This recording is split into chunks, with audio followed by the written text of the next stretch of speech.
There is a question in the comments section of every single video I put out. Its answer is ridiculously open-ended, complex, and problematic. And it's because of this that I've put off making this video for so long. But today's the day where I try and come up with an answer. Ripple has fast become the less expensive option to Bitcoin. Very interesting tech company called Ripple. In the lawsuit between the Securities and Exchange Commission and Ripple. We can speculate forever, but at some point there needs to be value creation and not just value absorption. Predicting the price for XRP isn't something I want to do lightly. After all, people watch my content for factual information. And that's information they can then use to verify and then use on their journey in digital asset investing. I'm going to explore all of the ways people can come to a price for XRP and see if they can reveal anything new about where XRP is going in the future. Really, I always just kind of start off with the classic TA side, the rising wedges, the head and shoulders pattern. I started seeing Elliott wave theory showing that the market moves in these repeating patterns of waves. I just started researching it. It's easy to be subjective with it, which is why you see a lot of people have like all different counts. It really takes you to create like a state of mind where you're like unaffected by like your emotions. One of the things I wanted to touch on was, do you rely almost 100% on your charting, on your TA? Yeah. Okay. 100%. Because there's two sides of the coin, right? Well, three sides. You can follow both and let both kind of give you guidance. Then there's the other side where the charts give you everything you need to know. The news doesn't actually matter because most of the time the news happens at the right times on the chart. Right. But then there's people who read sentiment, like genius level sentiment, and they can make decisions on investing based on hype, and they're good at it. So there's all kinds of things, but I want to know what you think about where TA falls short. You know, it's kind of a difficult question for me because I was never on the side of like sentiment or like news-based trading. It's always just been like from the get-go when I started. I never really looked at the news aspect of it, and I feel like I've seen enough from like my side of it where I feel like news will like fall into place when it's supposed to. But I feel like it's hard to believe that unless you've seen it a number of times, if you know what I mean.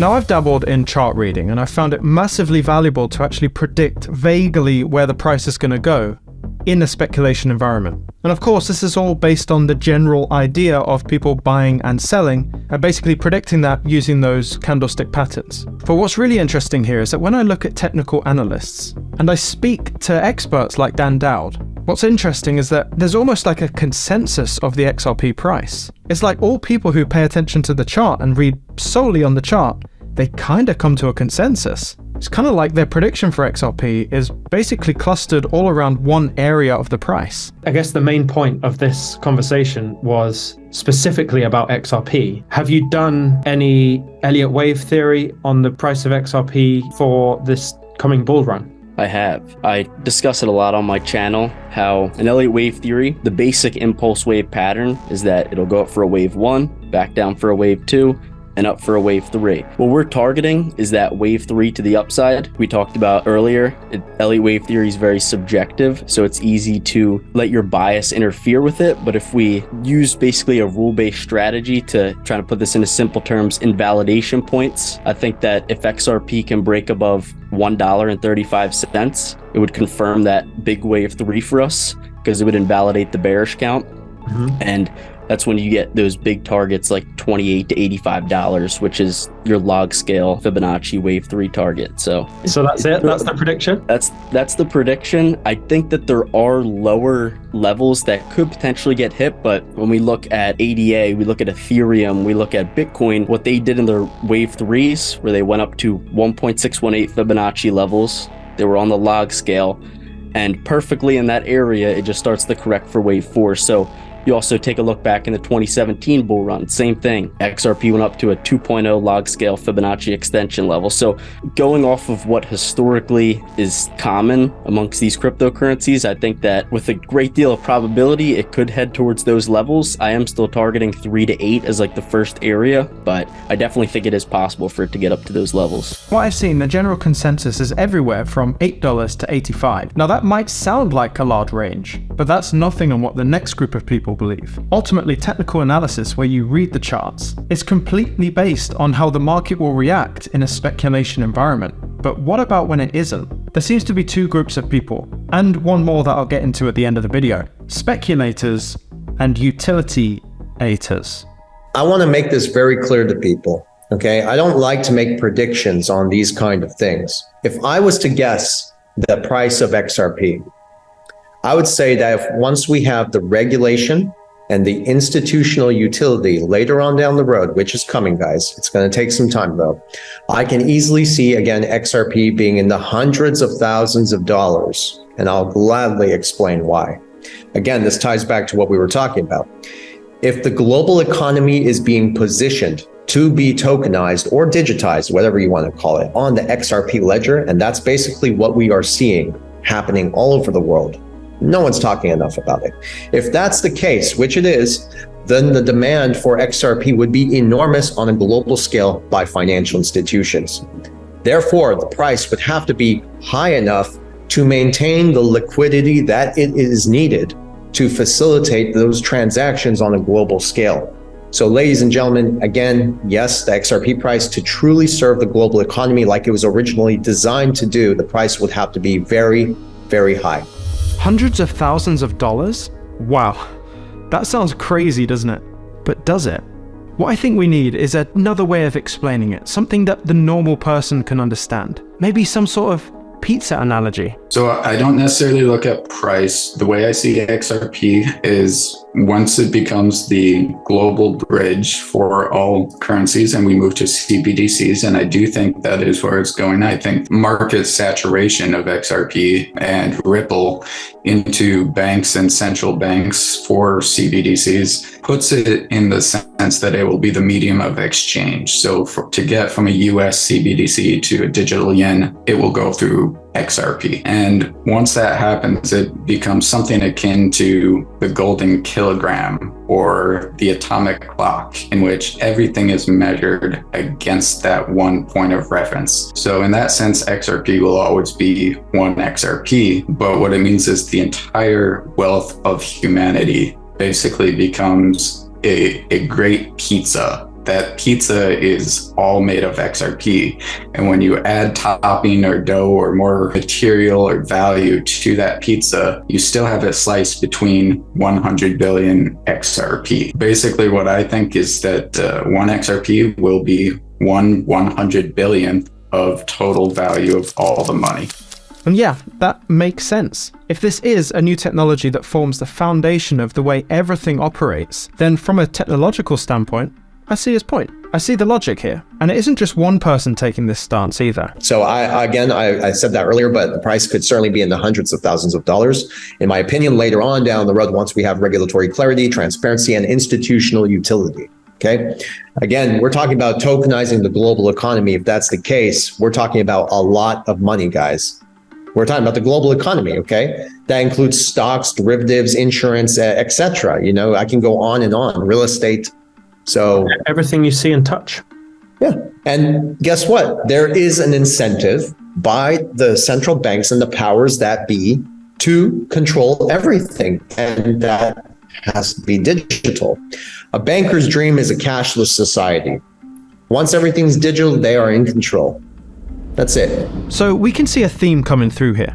The utility-ators are kind of acting as these macroeconomic analysts, all looking at what would happen if the technology at hand would get used on a global scale. So what I'm thinking right now is, if XRP is being used, why isn't the price moving at all? Why isn't the price even at the lowest of price predictions? So I spoke to someone who might be the most qualified person to start talking about the price of an XRP token outside of those who work at Ripple. And they told me what creates an astronomical price for an XRP. It might not be what you think. Now, let's say hypothetically Ripple did become the US central bank. That's a theory that's been tossed around there. They're more like a manager of XRP. They can't make more XRP or print it or decide who gets to use it. It's, anyone can trade in it. It might be something that you have to be an institutional business to do, but it wouldn't be like, well, if you're a Russian central bank, you can't use XRP. I mean, this was sort of the theory that if the dollar trajectory had stayed, we might have ended up in a very serious World War III. How could we avoid that? By having more of a neutral currency.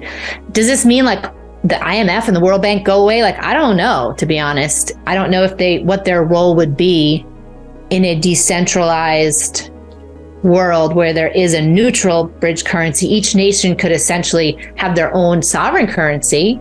But the thesis we have with the XRP valuation model, some of them, is that eventually that just becomes unnecessary. And if XRP were to be the global reserve currency, why do you need all these national currencies? Because you're just going to be constantly switching your thing into that, which is just friction. Right. So far, we've talked to two different types of people. We've talked to those who look at charts in a speculation environment, and we've looked at speculation in a utility environment. Both, I feel, have important merits in this space. But having gone through this journey and these conversations with experts, there is another idea I want to explore. It's something called the set price theory.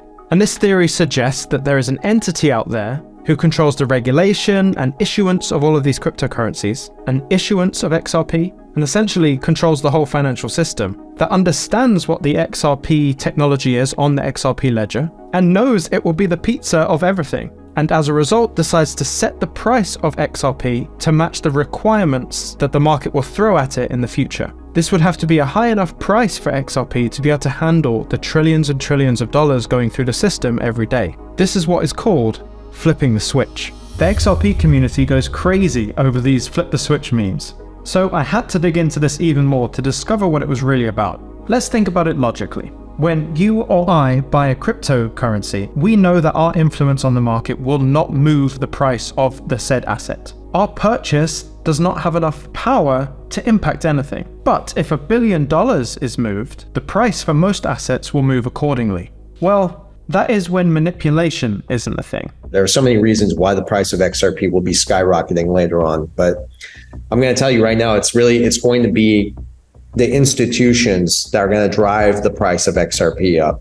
I think we talked about this before.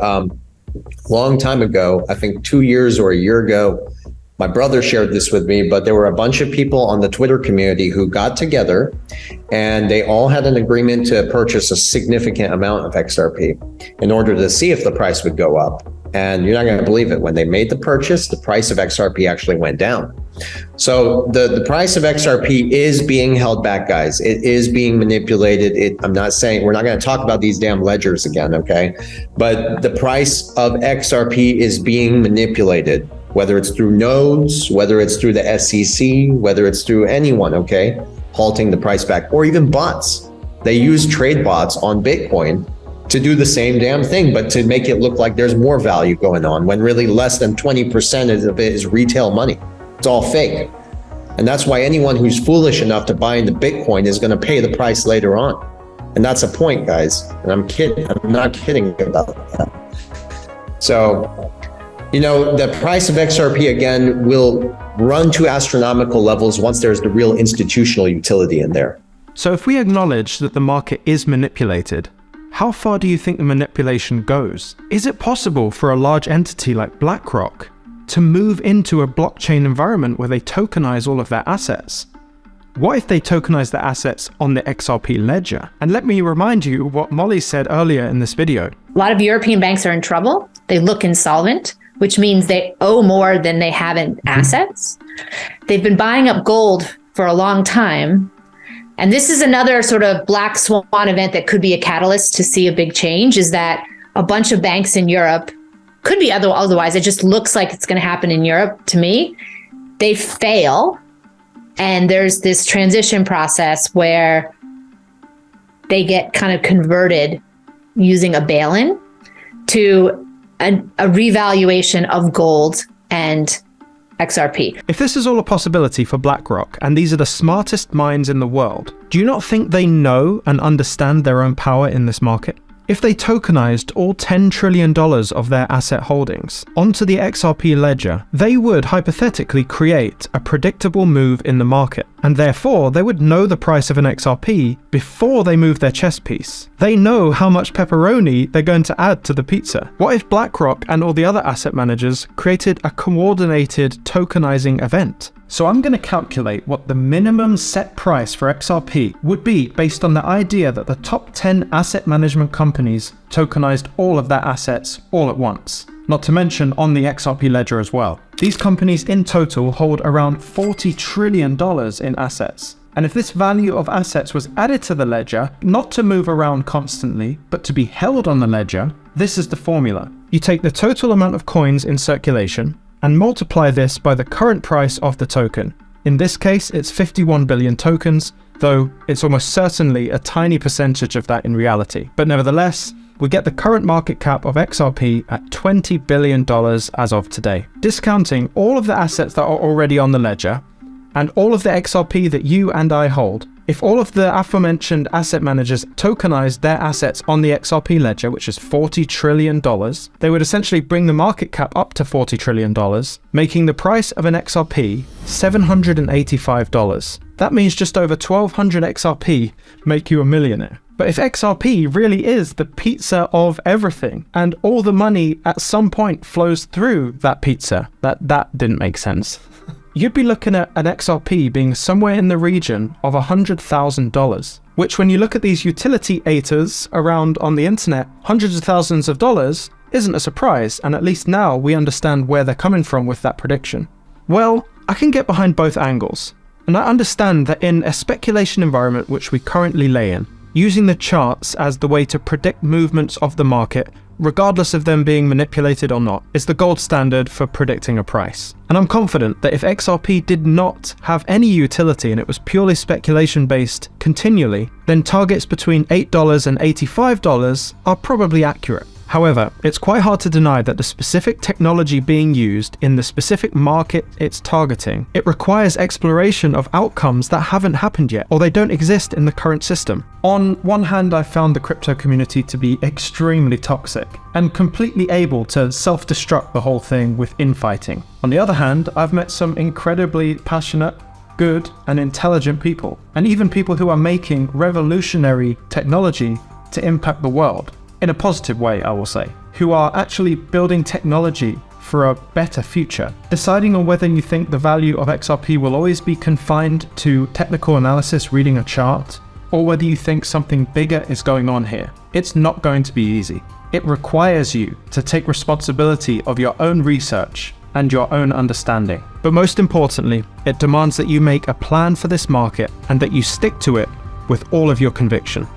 Stay emotionless out there, and I'll see you in the next one. Videos like this take lots of time, resources, and effort to put together. So if you are somebody who likes to dive into the information and bounce ideas off other people and have other people bounce their ideas off you, I would highly consider joining on this YouTube channel as a member. And if you don't want any of that, and you just want to support me as a creator and creating content like this, then of course you can like the video for free.